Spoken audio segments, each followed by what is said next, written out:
Hello everyone. आज जिस subject पे मैं बात करने वाला हूँ ये थोड़ा सा कंट्रोवर्शियल सब्जेक्ट है। जब से मैं बड़ा हुआ हूँ तब से हो रहा हूँ तब से ये हर जगह देखा है, मेरे घर में भाई बहनों के बीच भी देखा है, बाहर भी देखा है, पूरे इंडिया में हर जगह सोशल नेटवर्क पे अब देखता हूँ कि हमारी आज़ादी की लड़ाई का असली क्रेडिट लेने का हकदार कौन है। इसमें सबसे जो ऑफिशियली सबसे बड़ा एक्सेप्टेंस स्वीकार्यता जिसको मिली है और जो सबसे बड़ा सेलिब्रेटेड हीरो है वो है महात्मा गांधी जी, जिनके इर्द गिर्द पूरी लड़ाई की कहानी हमने इतिहास में और अदरवाइज़ भी पढ़ी सुनी है कि महात्मा गांधी जी के कारण आज़ादी मिली हमें। और साथ में और भी दूसरे हीरो हैं जो इक्वली, या अगर इक्वली नहीं तो काफ़ी हद तक बहुत अच्छे से सेलिब्रेटेड हैं कि भारत के आज़ादी के पीछे यही लोग थे और उनको भी माना जाता है। जैसे नेताजी सुभाष चंद्र बोस हुए, भगत सिंह हुए, सुखदेव हुए, राजगुरु हुए, वीर सावरकर हुए और ऐसे बहुत सारे हीरो जिनको कहा जाता है कि इन सब के कारण भारत को आज़ादी मिली। और उसमें बीच से एक ऐसी बहस आती है उठ के कि नहीं, महात्मा गांधी के चलते आज़ादी मिली कि भगत सिंह, सुखदेव, राजगुरु, वीर सावरकर और नेताजी सुभाष चंद्र बोस के कारण आज़ादी मिली। आज़ादी का असली हीरो कौन है, आज़ादी का बड़ा हीरो कौन है। और इसके इर्द गिर्द एक पूरी कंट्रोवर्सी थियरी भी दोनों अपने अपने लोग बनाते हैं। मैं भी उसका छोटा जब था, मैं बचपन में तो अपने भाइयों के साथ और दोस्तों के साथ उसी कंट्रोवर्सी का एक पार्ट जाने अनजाने में बहस में बन जाता था कि नहीं नहीं, सुभाष चंद्र बोस एकदम सही थे, कितने वीर थे वो, ट्रेन, टट्टू और पैदल और घोड़े का सफ़र तय करके वो इंडिया से धनबाद से अमृतसर, लाहौर होते हुए, अफ़गानिस्तान होते हुए, रशिया होते हुए, रोड रूट से वो जर्मनी पहुँचे, हिटलर जैसे इंसान से मिले, मीटिंग क्या क्या कॉन्फिडेंस था और उसके बाद सेना लेके आए। So all that, yes, impeccable, remarkable stuff. और महात्मा गांधी के लोग ऐसा सपोर्टर्स, जो आर्डेंट सपोर्टर्स थे, वो कहते थे नहीं नहीं, सुभाष जी तो सही थे, भगत सिंह भी सही थे, लेकिन गांधी जी जो थे उनकी सत्य, अहिंसा, नो, राम रहीम एक हैं और वगैरह वगैरह, वो बड़ा अच्छा था। और अंग्रेज़ डरते थे, वो भूखे मरने लगते थे 40-40 दिन, 30-30 दिन के अपनी आमरण अनशन पे जब बैठते थे और भूख हड़ताल और सत्याग्रह पे बैठते थे तो डर जाते थे लोग, तो है ना। तो दोनों पार्टियों की अपनी अपनी हीरोइक्स की कहानी है कि Gandhi ji is a bigger hero why, and Subhash Babu is a bigger hero why, and Veer Savarkar was a bigger hero why, and so forth। ये जो पूरी बहस है ना, इस बहस के पीछे सही समझ का ना होना है, सही कंसेप्ट की अंडरस्टैंडिंग नहीं है, इसलिए ये बहस है कि महात्मा गांधी को क्रेडिट क्यों देना चाहिए, किया ही क्या था गांधी जी ने, असली डर तो पैदा हुआ था भगत सिंह के चलते या राजगुरु के चलते या सुखदेव के चलते या नेताजी सुभाष चंद्र बोस के चलते। या फिर जो लोग कहते हैं कि असली क्रेडिट के हकदार तो गांधी जी ही हैं, नेताजी का अप्रिशिएबल है कंट्रीब्यूशन, बट एक हद के बाद तो कोई फ़ायदा नहीं हो पाया, वो इंटरनेशनल जियोपॉलिटिक्स की कॉम्प्लेक्सिटीज़ में उलझ गए, एंड टाइम पे जापान के साथ प्रॉब्लम हो गई। सो भगत सिंह और राजगुरु तो क्या मतलब, कुछ एक बॉम्ब ब्लास्ट, 2-4 गोलियां चलाई। सो दोनों पक्षों के लोग अंदर खाने अपने अपने हिसाब से बात करते हैं और ये कंट्रोवर्सी बड़ी लंबे समय से चली आ रही है या होगी, I am very sure. But in सभी किसी एक को हीरो बनाने के पीछे की जो समझ है, वो समझ एक्चुअली गलत है और मिसअंडरस्टूड है, इसलिए ये कंट्रोवर्सी है। अब समझ की प्रॉब्लम कहाँ है मैं बताता हूँ मेरे हिसाब से। आप बता सकते हैं मेरी समझ सही है कि नहीं सही है, कमेंट्स में बता सकते हैं। ब्रिटिशर्स के साथ भारतीयों की लड़ाई, इंडियंस की लड़ाई, कोई दिल्ली सल्तनत दिल्ली सल्तनत या मुगलों के साथ किसी भारतीय सम्राटों की लड़ाई की जैसी नहीं थी। It was not Akbar versus Maharana Pratap.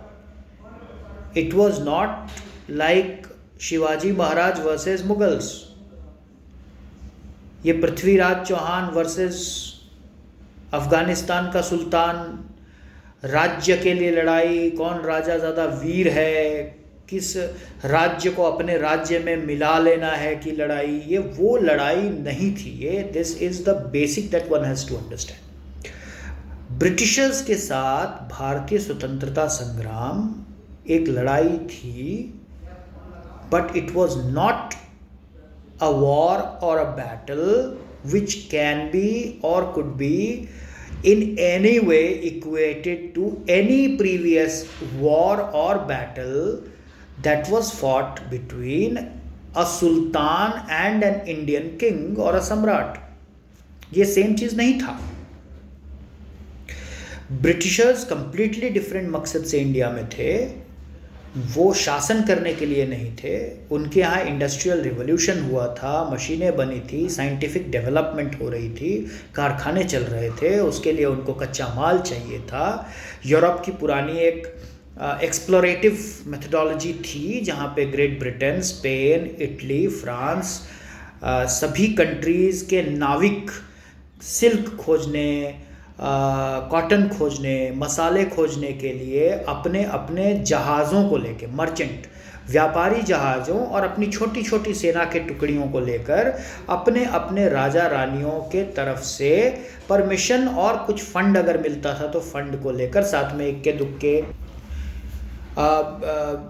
Priests को लेकर, एक दो साइंटिस्ट, एक दो राइटर्स को लेके जहाज़ों पे, शिप्स पे निकलते थे, समुद्र पार करके। कुछ मर जाते थे बीच समुद्र में, कुछ गलत देशों में पहुंच जाते थे, वेस्ट इंडीज़ पहुंच जाते थे, जिम्बाब्वे पहुंच जाते थे। कुछ जो इंडिया पहुंचते थे वो यहाँ पे व्यापार करते थे।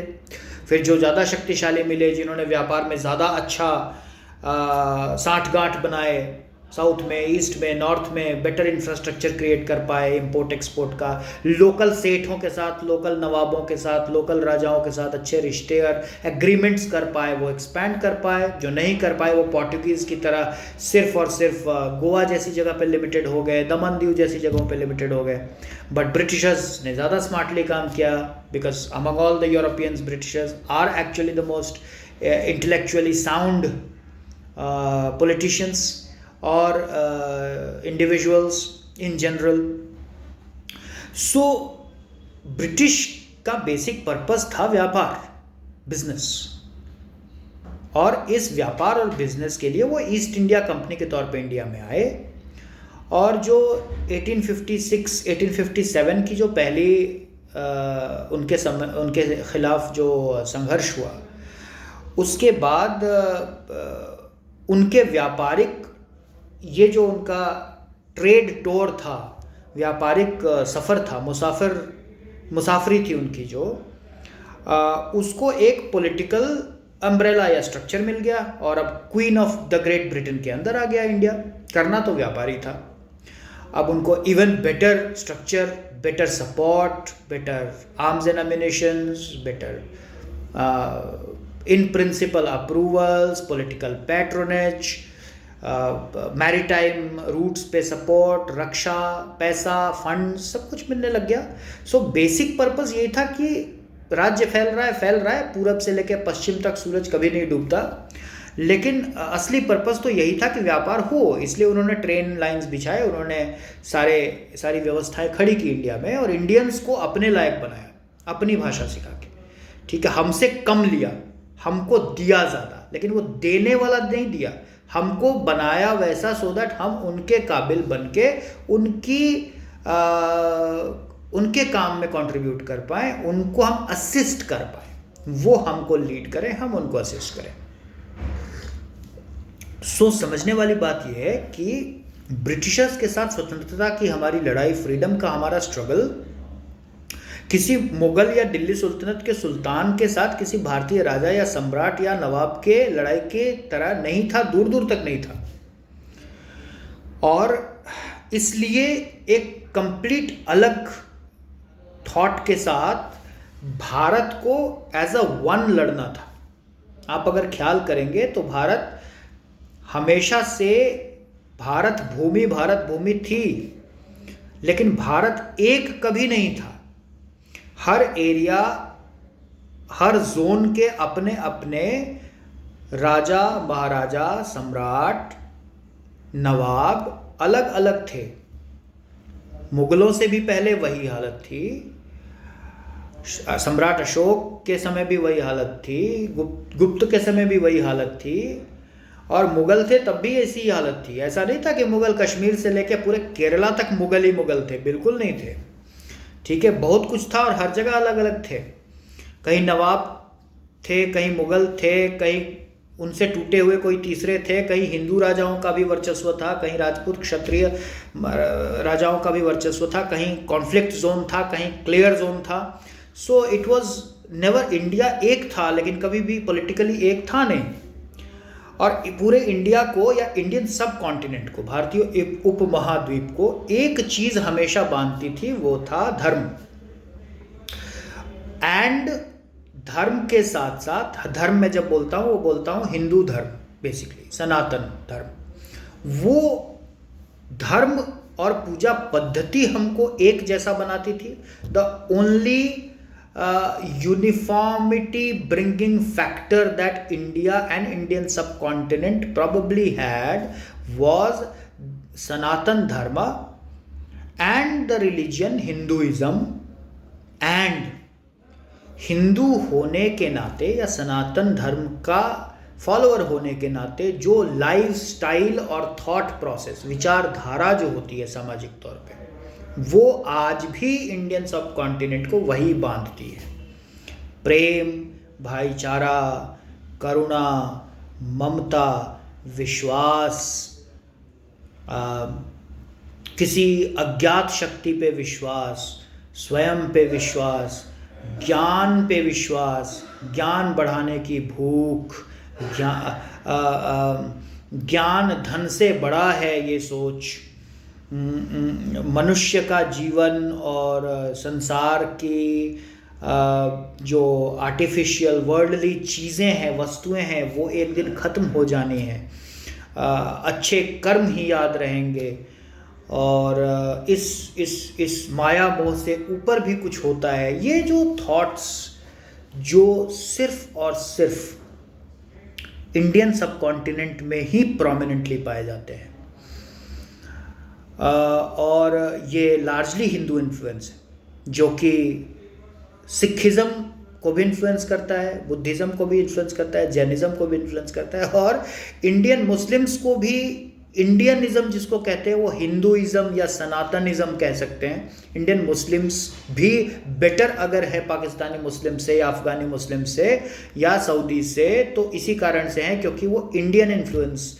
उनके जीवन शैली पे है। उनकी पूजा पद्धति इस्लाम है, बट जीवन शैली भारतीय है, जो कि सनातन जीवन शैली है। कहीं ना कहीं वो जब कॉमन किसी देश में मिलते हैं, तो एक पाकिस्तानी मुस्लिम और एक इंडियन मुस्लिम जब मिलेगा, तो पाकिस्तानी मुस्लिम पे शक ज़्यादा करेंगे अमेरिका के लोग और यूरोप के लोग और सऊदी के लोग और दुबई के लोग, और इंडियन मुस्लिम ज़्यादा शरीफ माने जाते हैं वहाँ पे। ये मेरे अपने मित्रों और दोस्तों से मुझे जो फ्रॉम द हॉर्सेस माउथ जो मुझे मिलते हैं उसके आधार पे।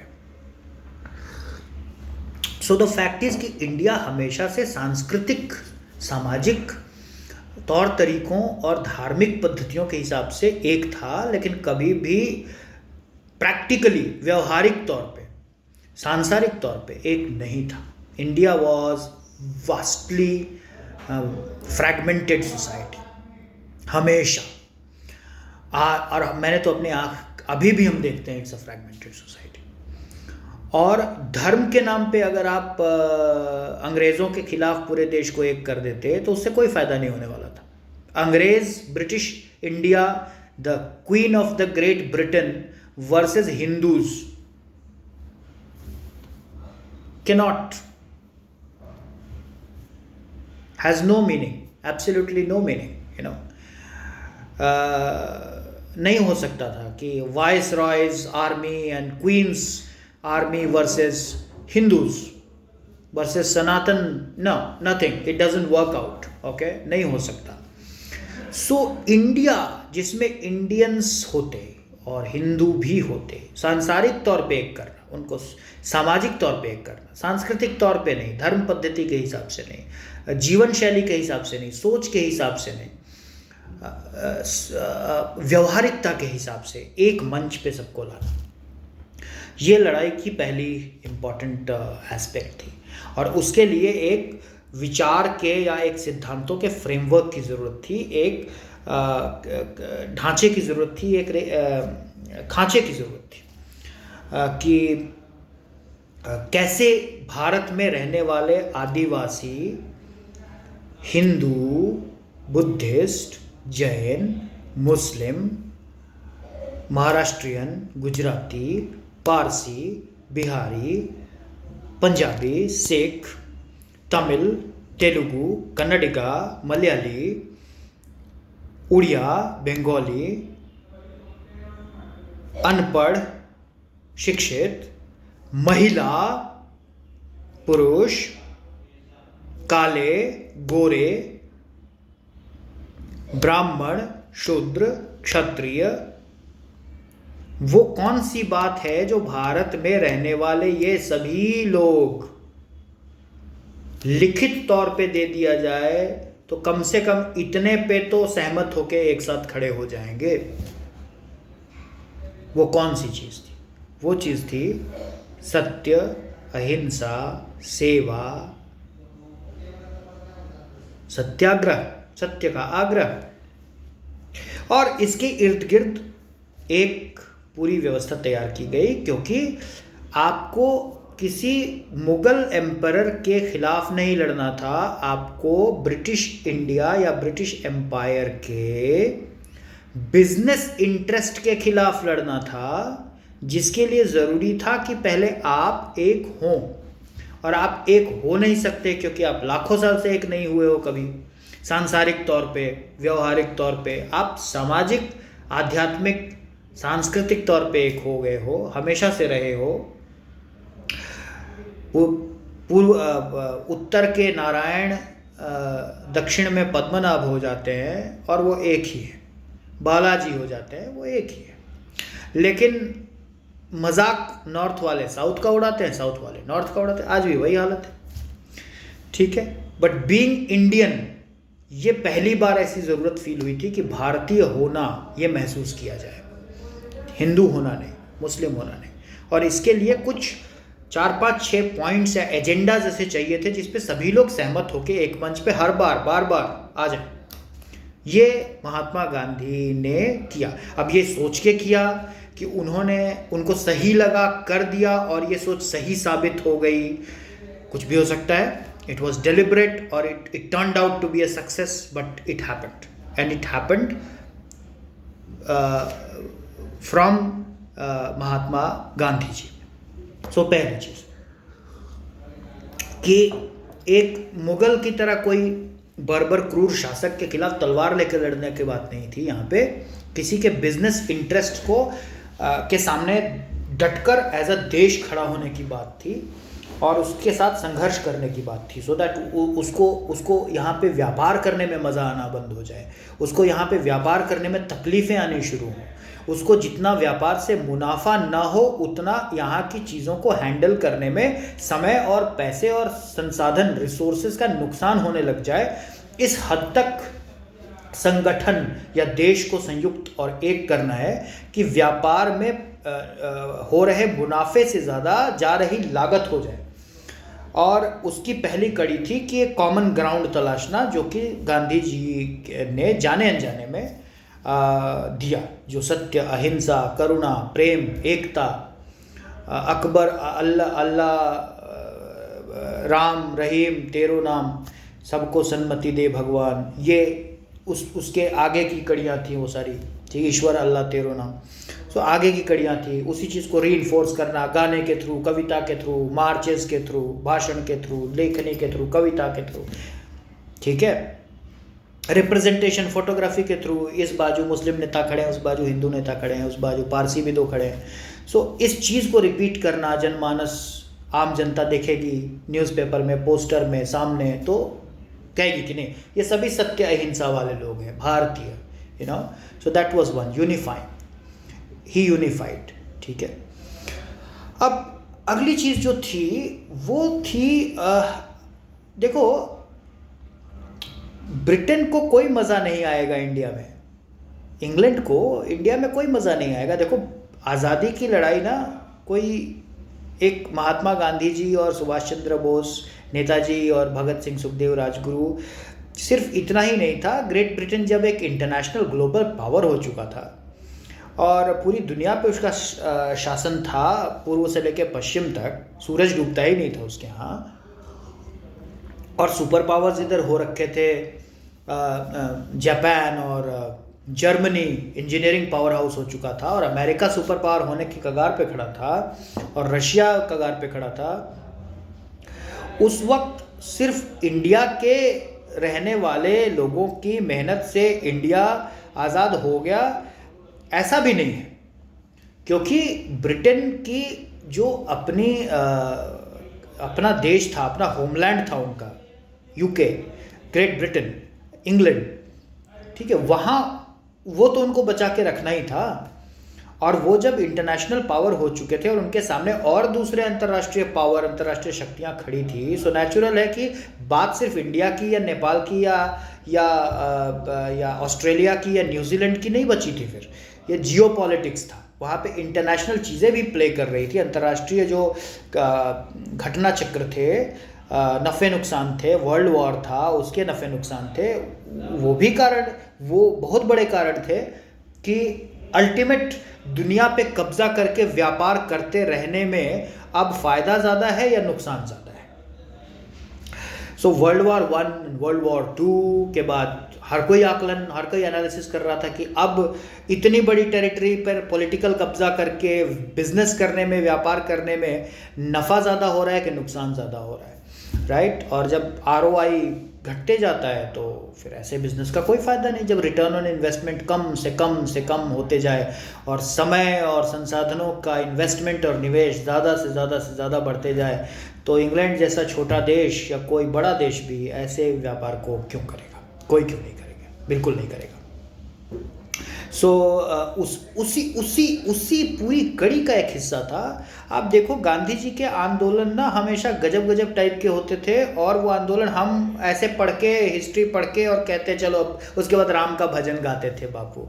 हाँ, फिर वो ने बड़े सादे आदमी थे, वो ना ऐसे घुटने तक धोती पहन के बकरी लेके चले गए थे। नहीं, ये सब कुछ नहीं था।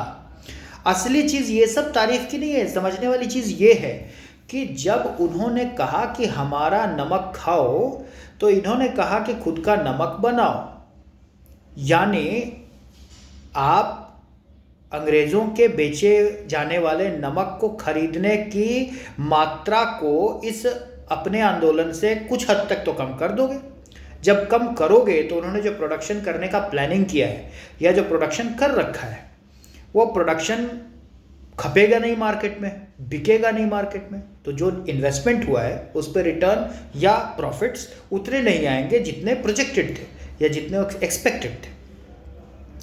लोगों ने कहा कि सो चंपारण में उन्होंने आंदोलन किया अबाउट इंडिगो, नील की खेती के बारे में था। So of course indigo was a colour dye that Britishers used to monopolise.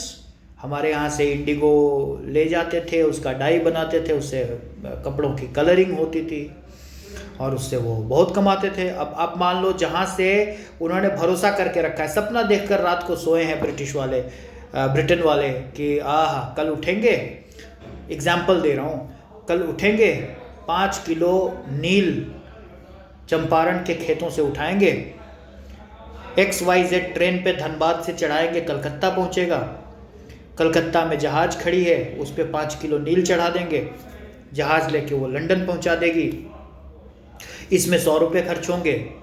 London गए, वहाँ पे नील की प्रोसेसिंग करके डाई बनेगी और इस प्रोसेसिंग में 2 रुपया खर्चा हुआ। फिर कपड़े, 100 पीस कपड़े में डाई लगेगी, इंडिगो कलर के कपड़े होंगे बहुत बढ़िया वाले, और उनको हम 400 रुपये में बेच देंगे। सो लागत 120 रुपये या 122 रुपये या 112 रुपये या 102 रुपये, और सामने बेचेंगे 300 रुपये में, 400 रुपये में। जो बीच के सारे लोग हैं उनका कुछ खर्चा वर्चा, कमीशन वमीशन, सैलरी वैलरी दे दो, 100 रुपया और जोड़ लो, नेट मुनाफा मेरा हो जाएगा 200 रुपया या 150 रुपया। अब उस पर कोई एन, जब आप सुबह सुबह नींद से उठ के अंग्रेज पहुंचे और नील की खेती में लोग खड़े हो कि हम नील देंगे ही नहीं, समझो क्या हालत होगी व्यापारी की, कि उसने जो सपने में 150 रुपये या 200 रुपये का पूरा मुनाफा कमा लिया था। यहाँ पे मैं एग्जांपल दे रहा था, वहाँ पे लाखों की बात चल रही थी भाई साहब। कॉटन था, जूट था, शुगर था, मसाले थे, सिल्क था, सॉल्ट था, इंडिगो थी, अफीम, ओपियम थी, ठीक है, जिसको खसखस बोलते हैं, पोस्ता बोलते हैं, कितनी सारी लाइन आइटम्स ऐसी थी। और गांधी जी के सत्याग्रह में, असहयोग आंदोलन में, हर चीज़ में यही चीज़ होती थी कि उनको लेने मत दो कच्चा माल, रोक दो, खड़े हो जाओ, वही पेंशन पे बैठ जाओ, वहीं पे मर जाएंगे। तो उनको जो 5 किलो नील या 5 किलो रेशम हंसते हंसते मिलने की बात थी, उसके लिए उनको दिन भर निकालना पड़ता था। पहले शांति से आप आंदोलनकारियों को हटाइए, अगर शांति से नहीं हट पाए तो 2 गोली आसमान में चलाइए, अगर डर के हट गए तो ठीक है, अगर डर के नहीं हटे तो आंदोलनकारियों पे गोली चलाइए, अगर कोई नहीं मरा तो ठीक है, अगर कोई मर गया तो फिर उसको छुपाइए, फिर उसको छुपा लिया तो और एक मर गया या एक गोली चली तो बगल के गांव से 100 और आंदोलनकारी आ जाएंगे, अब उनको संभालिए।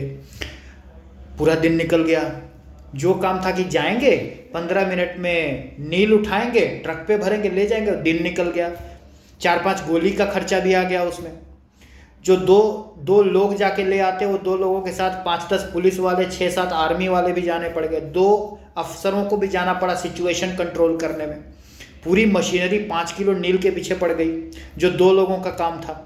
15 मिनट का काम था, उसके लिए 48 घंटे लगे। सो इन्वेस्टमेंट ज़्यादा हो रहा है, रिटर्न कम मिल रहा है। ज़्यादा से ज़्यादा लोग जब आंदोलन से जुड़ रहे हैं, जितनी भीड़ जुट रही है, उतना लोगों को अब इन्वेस्टमेंट, इंग्लिश को समय और संसाधन ज़्यादा इन्वेस्ट करने पड़ रहे हैं, उतने ही मुनाफे को कमाने के लिए, उतने ही रेवेन्यू को जनरेट करने के लिए। यानी रेवेन्यू उतना ही हो रहा है, लागत ज़्यादा हो रही है तो प्रॉफिट घट रहा है। ओके, और घटते प्रॉफिट पे तो कोई बिजनेस नहीं करेगा ना, स्पेशली जब पीछे वर्ल्ड वॉर 1 चल रहा है, वर्ल्ड वॉर 2 चल रहा है, नए सुपर पावर्स आ रहे हैं, खतरा ही खतरा। अब तो अपने होमलैंड पे खतरा है, लंदन पे कोई कब्जा ना कर ले, कोई हिटलर लंदन ना आ जाए, कोई मुसोलिनी लंदन ना आ जाए, ये बड़ा खतरा हो गया। सो ये जो गांधी जी का था, hit the trade and commerce activity, ये जो नहीं समझता है ना, वही ऐसी बहस में पड़ता है कि नेताजी बड़े नेता थे कि महात्मा गांधी बड़े नेता थे। नेताजी सुभाष चंद्र बोस, भगत सिंह, सुखदेव, राजगुरु, वीर सावरकर, सबने अपने अपने समझ और उत्कृष्ट क्षमताओं के कारण और आधार पर भारतीय स्वतंत्रता संग्राम में एग्जेम्पलरी कंट्रीब्यूशन दिया। महात्मा गांधी ने भी एग्जेम्पलरी कंट्रीब्यूशन दिया। लेकिन बदलते हुए समय में 20th सेंचुरी में लड़ाई मुगल बादशाह और भारतीय राजा की लड़ाई की तरह नहीं थी। It was a war about money, growth, business, trade, commerce. और वहाँ पर असली घात आपको करना था कमर्शियल एक्टिविटी पे। प्रॉफिट्स को आपको, getting profit was to be made difficult. The more you made making profits difficult, the easier it became for anyone to weaken the enemy called the Great Britain. आप जितना मुनाफा कमाने को मुश्किल बनाते जाएंगे, ब्रिटेन जैसी ताकत, अमेरिका जैसी ताकत, जो बेसिकली आई है कब्जा करके कमाने के लिए, उसके लिए मुनाफे की लागत ज़्यादा होगी। जैसे जैसे वैसे वैसे उसका इंटरेस्ट, उसकी रुचि कम होती जाएगी बिजनेस करने में, और जहाँ से रुचि कम होती जाएगी उस देश में उसकी रुचि कम होती जाएगी। एंड एनी विच वे, पीछे वर्ल्ड वॉर वगैरह अलग संघर्ष उनके यूरोप में चल रहे थे, और Europe versus America, Japan versus ये और वो। सो वो तो उनको डेंट लगा ही रहे थे। सो गांधी जी का ये जो चीज़ था ना, ये उन्होंने चाह के किया या अनजाने में किया, और वो सही समय के हिसाब से सही पड़ा, ये पता नहीं मुझे, लेकिन हाँ समय के हिसाब से सही चला। Because 20th century for Europe and America and Japan was about business and commercial progress and prosperity. वाणिज्यिक, व्यापारिक और कमर्शियल तरक्की का वक्त था ये यूरोप, अमेरिका और जापान के लिए। उनके सारे जो एफर्ट्स होते थे, जो उनके सारे प्रयत्न होते थे, वो पैसे और तरक्की के बारे में होते थे। वो कोई देश पे शासन करने के बारे में नहीं होते थे, कब्जे के बारे में नहीं होते थे। वो व्यापारिक और भौतिक सफलता और तरक्की के लिए उनके आक्रमण होते थे और उनकी कॉलोनियलाइजेशन होती थी। सो समहाउ, जाने में अनजाने में जो भी किया महात्मा गांधी जी ने, वो एकदम सही समयानुकूल पड़ा कि उन्होंने एक तो भीड़ को यूनाइट किया, भारत जो भीड़ था उसको यूनाइट किया एक स्टेज पे। दूसरा, उन्होंने ट्रेड एंड कॉमर्स की जो बुनियाद होती है कि कच्चा माल लेने और उसको फेरी करने के लिए, ट्रांसफ़र करने की लागत क्या है XYZ प्रॉफिट के लिए, उस लागत को बढ़ा दो असहयोग के थ्रू, भूख हड़ताल के थ्रू, इरिटेट करो लोगों को, ठीक है। वो चीज़ वो भीड़ और वो ट्रेड के एकदम जड़ पे वॉर करने वाली जो उनकी नीति थी, जाने अनजाने में 20th सेंचुरी के यूरोप अमेरिका के पर्पस के एकदम जड़ पे घात कर रही थी। वो उनके उद्देश्य के जड़ पे घात कर रही थी। और इसलिए मैं मानता हूँ कि सभी हमारे जो हीरोज़ हैं वो ज़बरदस्त हीरोज़ हैं। आप कल्पना भी नहीं कर सकते उसके पहले और उसके बाद कि कोई सुभाष चंद्र बोस बंगाल से निकलकर धनबाद से ट्रेन पकड़ के दिल्ली लाहौर ट्रेन से उतर के खच्चर या टट्टू पे बैठ के अफ़गानिस्तान होते हुए, रशिया होते हुए यूरोप सड़क मार्ग से पहुंचते हैं। हिटलर के साथ एक अनजाना भारतीय मीटिंग कर लेता है, संधि कर लेता है। उसकी मदद से रंगून तक, बर्मा तक, इंडियन बॉर्डर तक आ जाता है। उसके मदद से, रिसोर्सेज से, रसद से, आर्मी से, अपनी आर्मी खड़ी करता है। पहला संबोधन करता है वो रेडियो पे, जबरदस्त है। या कोई देशभक्त जलियांवाला बाग का बदला लेने के लिए छद्म वेश में कई वर्षों तक लंदन में रहता है और एक दिन लंदन के किसी कोर्ट में वंदे मातरम भारत माता की जय के साथ 2 बम फोड़ता है और कहता है कि ये जनरल डायर के किए हुए क्रूअल्टी का बदला है एक भारतीय की तरफ से। सब अमेजिंग चीज़ें हैं, सब गजब की चीज़ें हैं। या वीर सावरकर की कथा कि काला पानी में, और कैसे वो, जो मैंने सुना है, जितना सुना है, कि ठंडे घोर समुद्र में तैरकर। सो ये सभी अपने आप में गजब की चीज़ें हैं। लेकिन ये जो डिबेट है ना कि महात्मा गांधी बेटर थे कि नेताजी, भगत सिंह, सुखदेव, राजगुरु बेटर थे, ये वो करते हैं जिनको बेसिक समझ नहीं है इस चीज़ की कि अंग्रेज़ों के साथ लड़ाई मुग़लों के साथ लड़ाई की तरह तलवार भाले की लड़ाई नहीं थी, ज़मीन हथियाने की लड़ाई थी नहीं, वो बिज़नेस की लड़ाई थी। और वो हमारे साथ लड़ ही नहीं रहे थे, वो अपने लिए लड़ रहे थे। चाहे जो आ जाए, इंडियन आ जाए तो इंडियन, बाघ आ जाए तो बाघ, हाथी आ जाए तो हाथी, श्रीलंकन आ जाए तो श्रीलंका। इंडिया में अगर मंगोल आ जाए तो मंगोल से भी लड़ लेंगे, लेकिन उनको मतलब अपने बिजनेस से था। और जो कोई भी उस बिजनेस की जड़ पे घात करेगा, उसके लिए 2 चीज़ें ज़रूरी थी। लंबी चौड़ी भीड़ जो एक हो, एक भाषा में बोले, एक गाना गाए, उसके एक प्रिंसिपल्स हों, है ना, विनय, करुणा, ध्यान, सत्य, अहिंसा, परोपकार, ईश्वर अल्लाह को हम एक मानते हैं, भजन में वही, कविता में वही। जहाँ बुला ले गांधी जी, हम हज़ारों की संख्या में इकट्ठा हो जाएंगे, बिना सोशल मीडिया, बिना टेलीविज़न, बिना न्यूज़पेपर। आज की तरह तो न्यूज़पेपर भी नहीं थे ना, मतलब छपते थे। आज की तरह फ्लाइट्स नहीं थी, आज की तरह फेसबुक के रील्स नहीं थे, शॉर्ट वीडियोस नहीं थे, मेम्स नहीं थे, फ़ोन नहीं था, सेलफोन नहीं था, ऑल इंडिया रेडियो सबके पास नहीं था। वैसी हालत में 1901, 1910, 1920, 1930, 1940 में एक गांधी के पीछे एक बात पे बात कैसे फैलती होगी, और 1500 लोग तो कोई चीज़ ही नहीं होते होंगे। ये चीज़ कैसे पैदा की महात्मा गांधी ने, वो ये चीज़ थी। जाने में या अनजाने में, आई डोंट नो, मुझे पता नहीं कि वो इतने बड़े स्ट्रैटेजिस्ट थे कि नहीं थे, कि उन्होंने बैठ के लिखा अपना प्लान कि मैं ऐसे ऐसे करूँगा तो ऐसे वैसे होगा। I don't know, I have no idea. लेकिन जाने में या अनजाने में ये सही था वक्त के हिसाब से। और उस भीड़ को जुटा के असहयोग करना, आंदोलन करना, शांतिपूर्ण आंदोलन करना, उनकी लागत को बढ़ा देना आंदोलन कर करके, 3 घंटे का काम 6 दिन में होगा, 6 दिन का काम 3 महीने में होगा, रॉ मटेरियल मिलेगा नहीं, मार हम सकते नहीं हैं क्योंकि ये लोग तो शांति से बैठे हैं। एक को मारेंगे तो एक गांधी और एक आवाज़ लगाएगा और 2 4 5 10 हज़ार रुपये लोग आ जाएंगे और 5 गांव के लोग जुट जाएंगे, मुसीबत पड़ जाए। जो चीज़ अब 2 दिन में हो रहा है वो अब 10 दिन में होने लग जाएगा। फिर उसमें कुछ गड़बड़ हमने कर ली, मिस हैंडल कर दिया, गलत तरीके से हैंडल कर दिया, तो जो 10 दिन का काम है अब 200 दिन में होगा। तो यार प्रॉफिट तो उतना ही होना है, मार्केट तो रोज़ इतना बड़ा हो ही रहा है। आज का ज़माना तो था नहीं digital market place, Amazon, Flipkart, तो मार्केट हर रोज़ तो ऐसे बड़ा होते नहीं रह रहा था।